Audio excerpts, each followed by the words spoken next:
our perfect classes. In this class, I will discuss about how to calculate cost of goods sold. Before going to start how to calculate cost of goods sold, first of all, I will discuss what is cost of goods sold. Cost of goods sold represent direct costs.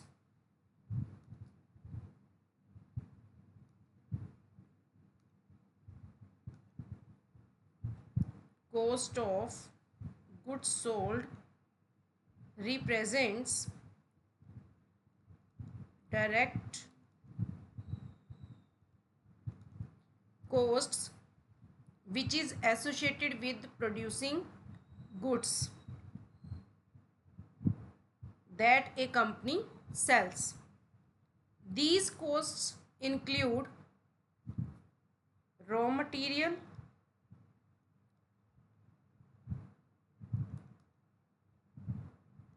labor, manufacturing,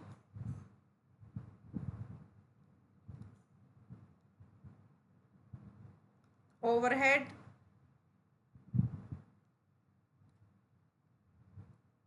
but exclude indirect expenses like marketing and administrative costs.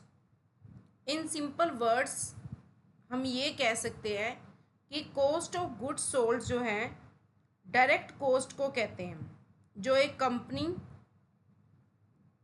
Goods को produce करने के लिए wear करती है, जो goods उसने future में बेचनी होती है। और ये जो कॉस्ट होती है इसमें रॉ मटेरियल की cost, labour cost, manufacturing cost, आप ये कह सकते हो कि अगर मैन्युफैक्चरिंग से रिलेटेड, फैक्ट्री से रिलेटेड कोई कॉस्ट है वो आपके डायरेक्ट कॉस्ट में आती है, और जो इनडायरेक्ट कॉस्ट है वो आपके ऑफिस एंड एडमिनिस्ट्रेटिव से रिलेटेड होती है, आपके मार्केटिंग से रिलेटेड होती हैं, वो कॉस्ट इसमें इंक्लूड नहीं करनी है आपने। और कॉस्ट ऑफ गुड्स सोल्ड को शॉर्ट फॉर्म में हम क्या कहते हैं? COGS। ठीक है। नाउ फर्स्ट ऑफ ऑल आपको मैं फॉर्मूला बताऊंगी, फिर हम उसको इस क्वेश्चन में इम्प्लीमेंट करेंगे। Opening stock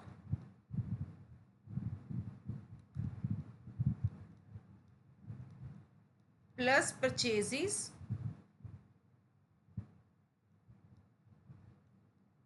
plus direct expenses minus closing stock. ये किसका फॉर्मूला है? कॉस्ट ऑफ गुड्स सोल्ड निकालने का फॉर्मूला है। ये COGS निकालने का फॉर्मूला है। अब क्वेश्चन देखिए, the value of opening stock is 20,000। Value of opening stock is 20,000 plus purchases are 2 lakhs plus purchases 2 lakhs। Cost of goods in hand at the end of year 40,000. It means minus closing stock is given 40,000. अब आपके पास direct cost, direct expenses is not given, तो आप उसको नहीं लिखोगे, उसकी जगह पर आप वर्ड यूज कर लो नील। 20,000 प्लस 2 lakh दैट इज 2,20,000। अब इसमें से आपने 40,000 को माइनस करना है, तो आपके पास क्या आ जाएगा? 1,80,000, 12 में से 4 गए 8, 1,80,000 रुपीज़ आपकी किसके आ गए? कॉस्ट ऑफ गुड्स सोल्ड आ गए। इस तरह आपने कॉस्ट ऑफ गुड्स सोल्ड को फाइंड करना है। Now next question. इस क्वेश्चन में आपके पास ओपनिंग स्टॉक भी गिवन है, परचेजेस गिवन है, direct expenses, indirect expenses and closing stock.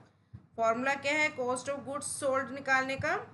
Opening stock plus purchases plus direct expenses minus closing stock.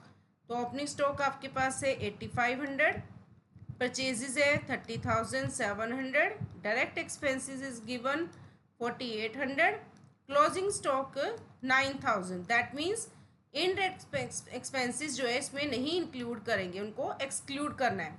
अब इनको हम सॉल्व कर लेते हैं। 8500 में आपने 30,700 प्लस 4800 को इसको प्लस करना है। 7 और 5 12 और 8 20, 10 और 4 14, 44,000 आ गया।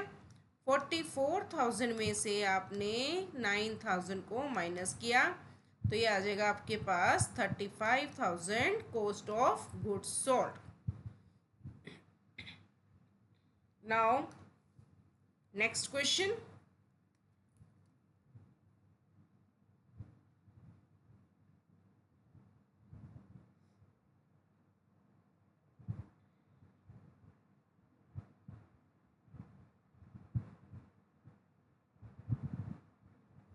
अब इस क्वेश्चन में आपने क्या करना है, आपके पास ओपनिंग स्टॉक गिवन है, परचेजेस गिवन है। Opening stock plus purchases plus direct expenses minus closing stock. अब यहाँ पर उन्होंने क्वेश्चन में बोला है कि आपने नेट इनकम को फाइंड करना है। ठीक है, तो आपने अब क्या करना है, first of all cost of goods sold को फाइंड करो। उसके फॉर्मूला है opening stock plus purchases plus direct expenses minus closing stock. Opening stock है 10,000 प्लस 25,000 प्लस 1,000 माइनस 5,000। तो ये हो गया हमारा 10 और 25 35,000 प्लस 1 36,000। अब 36,000 में से आपने 5,000 माइनस किए तो कितना आ गया 31,000। अब इस वीडियो में तो मैंने सिर्फ आपको ये बोला कि how to calculate cost of goods sold मैं आपको बताऊंगी, लेकिन अब इस क्वेश्चन में उन्होंने नेट इनकम निकालने के लिए बोल दिया है। तो आप क्या कर सकते हो, आपने पहले ग्रोस प्रॉफिट निकालना है। तो ग्रोस प्रॉफिट निकालने का आपके पास फॉर्मूला होता है sales minus cost of goods sold. Cost of आपके पास सेल कितनी है 40,000 माइनस आपने इसमें से 31,000 किया, आपके पास आ जाएगा 9,000 कॉस्ट ऑफ ग्रोस प्रॉफिट आ जाएगा आपके पास। ठीक है, जब ग्रोस प्रॉफिट आ गया उसमें से आपने ऑपरेटिंग एक्सपेंसेस माइनस करने हैं तो आपके पास नेट इनकम आ जाएगी। कितनी आई है नेट इनकम 7,000। ठीक है, ये मैंने आपको वैसे ही रफली बता दिया, नेक्स्ट वीडियो में मैं इसको डिटेल में बताऊंगी। अभी इस क्वेश्चन की डिमांड थी तो मैं उसके अकॉर्डिंग इसको सॉल्व कर दिया। नाउ नेक्स्ट क्वेश्चन है आपके पास गिवन क्या है, स्टॉक ऑफ गुड्स ऑन 1 जनवरी 2024 लिखा हुआ है। इसका मतलब ये ओपनिंग स्टॉक है आपका, फिर आपने प्लस परचेजेस करना है। ठीक है, फिर उसके बाद परचेजेस रिटर्न दी हुई है, इसका मतलब है कि आपने परचेजेस में से पहले रिटर्न्स को माइनस करना है। जो उसकी परचेज रिटर्न गिवन है उसको माइनस करो, जो आपके पास एग्जैक्ट अमाउंट आएगी उसको फिर आपने प्लस करना है। उसके बाद आपके पास गिवन है कैरीज इनवर्ड, वो आपका डायरेक्ट एक्सपेंसेस में आ जाएगा। क्लोजिंग स्टॉक गिवन है वो आपके ये आपका क्लोजिंग स्टॉक हुआ। और सेल्स रिटर्न और सेल ड्यूरिंग इन दोनों को आपस में सॉल्व करेंगे आप, और उसमें से जब आप कॉस्ट ऑफ गुड्स सोल्ड को माइनस करोगे तो आपके पास क्या आ जाएगा ग्रॉस प्रॉफिट। तो अब मैं सॉल्व करने जा रही हूँ। First of all opening stock plus purchases, ये हमारे पास क्या आएगा कॉस्ट ऑफ गुड्स सोल्ड आ जाएगा, plus direct expenses minus closing stock. अब ओपनिंग स्टॉक कितना दिया है 15,675 और परचेजेस गिवन है 37,000, उसमें से आपने माइनस क्या करना है 4,725। फिर उसके बाद आपने प्लस डायरेक्ट एक्सपेंसेस, वो हमारे पास गिवन है direct carriage inward 1123 minus closing stock करना है 1775। अब इसको सॉल्व करते हैं 15,675 और इधर हमारे पास है 37,000, जिसमें से आपने 4,725 को माइनस करना है। 10 में से 5 गए 5, 9 में से 2 गए 7, 9 में 7 गए 2, 6 में 4 गए 2 एंड यहाँ पर 3, तो प्लस आपने कर दिया 32,275। देन उसके बाद प्लस करोगे 1123, ये आ गया आपके पास 5 और 5 10 13, 8 और 7 15 2 17, 7 2 9 और 1 10, 6 और 2 8 और 8 और 1 9 एंड 4, ये आ गया 49,073 माइनस 1775। तो 1775 में माइनस कर लो, 13 में से 5 गए 8, यहाँ पर रह गया हमारे पास 6, 16 में से 7 गए 9, यहाँ पर रह गया 9, 9 में से 7 गए 2, यहाँ रह गया 8, 8 में से 1 गए 7, तो ये आ गया 47,298 आपके पास कॉस्ट ऑफ गुड्स सोल्ड। अब आगे उसने बोला है प्रॉफिट फाइंड करना है, तो हमारे पास सेल कितनी गिवन है, सेल गिवन है हमारे पास 77,765, 77,765। अब इसमें से सेल्स रिटर्न हमने माइनस करनी है, वो कितनी गिवन है 8987, 8987 आपकी क्या गिवन है सेल्स रिटर्न। पहले इसको माइनस कर लो, 15 में 7 के 8 और यहाँ पर 15 हुआ, 15 में 8 गए 7, यहाँ हो गया 6, 16 में से 9 गए 7 और यहाँ पर फिर 6 रह गया, 16 में 8 गए 8, यहाँ पर रह गया 6।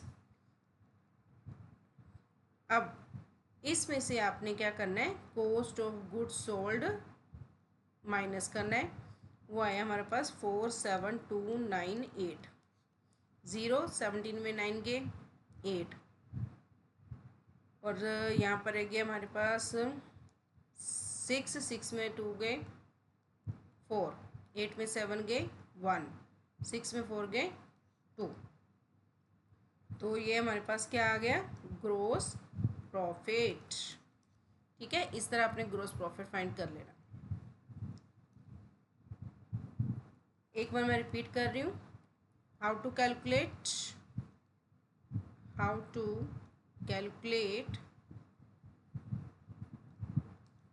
Cost of goods sold. Formula क्या था, opening stock plus purchases plus direct expenses minus closing stock. Now how to calculate gross profit,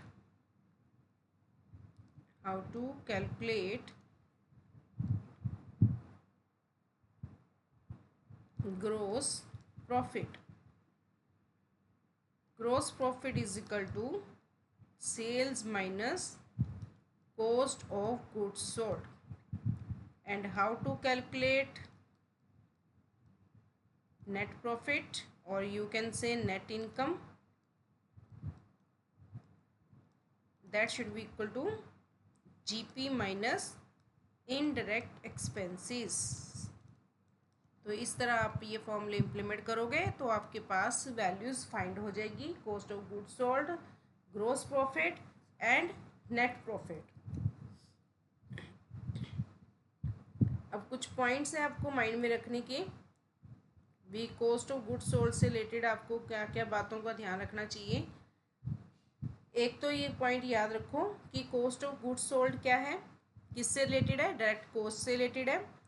जब गुड्स को प्रोड्यूस किया जाता है तब इस कॉस्ट को बेयर किया जाता है, और ये कौन बेयर करता है, वो कंपनी बेयर करती है जिसने आगे गुड्स को प्रोड्यूस करने के बाद सेल करना है। और ये जो कॉस्ट है इसमें raw material, labour, manufacturing overhead वगैरह इंक्लूड होते हैं, लेकिन इनडायरेक्ट एक्सपेंसेस इंक्लूड नहीं होते हैं, चाहे वो मार्केटिंग, एडमिनिस्ट्रेटिव कॉस्ट है, ऑफिस एक्सपेंसेस है, कोई भी इसमें इंक्लूड नहीं होगा। और डायरेक्ट कॉस्ट क्या है, cost of goods sold which include only direct cost of producing goods और सर्विसेज। और इनडायरेक्ट कॉस्ट जो है मार्केटिंग, सेल्स, एडमिनिस्ट्रेटिव एक्सपेंसेस से रिलेटेड है, वो कॉस्ट ऑफ गुड्स सोल्ड में इंक्लूड नहीं होती हैं। और आपको माइंड में ये भी चीज़ रखनी है, जो कैलकुलेशन मेथड है कंपनी यूज़ करती है डिफरेंट टाइप्स के कॉस्ट ऑफ गुड्स सोल्ड को कैलकुलेट करने के, चाहे वो फीफो मेथड भी यूज़ कर सकती है, लीफो मेथड भी यूज़ कर सकती है, और वेटेड एवरेज मेथड भी यूज़ करती है। मतलब डिपेंड करता है कंपनी के नॉर्म्स के ऊपर वो कौन सा मेथड यूज़ करके इसको सॉल्व करेगी। और इसमें मेन जो ओपनिंग स्टॉक और क्लोजिंग स्टॉक है, ओपनिंग स्टॉक किसे कहते हैं, जब बिजनेस को स्टार्ट किया जाता है, अकाउंटिंग पीरियड स्टार्ट होता है तो स्टार्टिंग के पीरियड में जो हमारे पास स्टॉक पड़ा होता है उसको ओपनिंग स्टॉक कहते हैं, और जब काउंटिंग पीरियड ख़त्म होता है और हमने बैलेंस शीट वगैरह बनानी होती है, trading and profit and loss वगैरह अकाउंट बनाते हैं, तो जो एंड में स्टॉक पड़ा होता है उसको एंडिंग इन्वेंटरी या क्लोजिंग स्टॉक बोलते हैं। ठीक है। परचेजेस क्या होती हैं? वो कॉस्ट ऑफ गुड्स जो कि एक ड्यूरिंग द पीरियड हमने गुड्स को परचेज करने के लिए हम वेयर करते हैं, वो हमारे किस में आ गया? Cost of goods sold, cost of goods में आ जाता है। और याद रखना नेट परचेजेज, यहाँ पर जो परचेजेज आएगी वो नेट आएगी, यहाँ पर सेल भी नेट ही आएगी। नेट परचेज नेट सेल का मतलब क्या होता है कि जो परचेज है अगर उसके कोई रिटर्न्स वगैरह गिवन है तो रिटर्न उसमें से माइनस करके ही हमने यहाँ पर कंसीडर करनी है, और अगर सेल की बात हो रही है तो सेल में से रिटर्न उसकी जो होगी वो उसको हम माइनस करेंगे, देन उसके बाद हमारे पास क्या आ जाएगा? नेट सेल्स और नेट परचेज आ जाएगा। और याद रखना जो हमारे पास परचेज रिटर्न है इसको और क्या बोलते हैं? रिटर्न आउटवर्ड भी बोलते हैं इसको, रिटर्न आउटवर्ड वर्ड यूज भी होता है इसके लिए, रिटर्न आउटवर्ड। और जो हमारे पास सेल्स रिटर्न है इसके लिए क्या वर्ड यूज होता है? से रिटर्न इनवर्ड वर्ड यूज होता है, रिटर्न इनवर्ड। ओके। तो ये मैंने इस वीडियो में आपको क्या बताया है कि how to calculate cost of goods sold, और ये किसका पार्ट है? आपके अकाउंट्स का पार्ट है, +1 के अकाउंट्स का पार्ट है ये।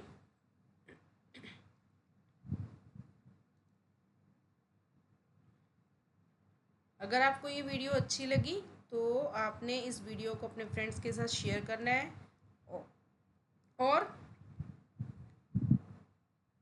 लाइक करना है, शेयर करना है, और उनको बोलना है कि वो इसको सब्सक्राइब करें, ताकि आपको आने वाले टाइम में एक इनकी इससे रिलेटेड और भी अच्छी अच्छी वीडियोस मिल सके, जिससे आप लर्न कर सके कि how to calculate cost of goods sold, how to calculate gross profit, how to calculate net profit, and how to calculate balance sheet, how to solve journal entries, how to create ledgers account, trial balance, etc. Banking, bank reconciliation, how to solve bank reconciliation statements, each and everything you will be learn from these videos if you watch, like, share and subscribe my channel. Thank you.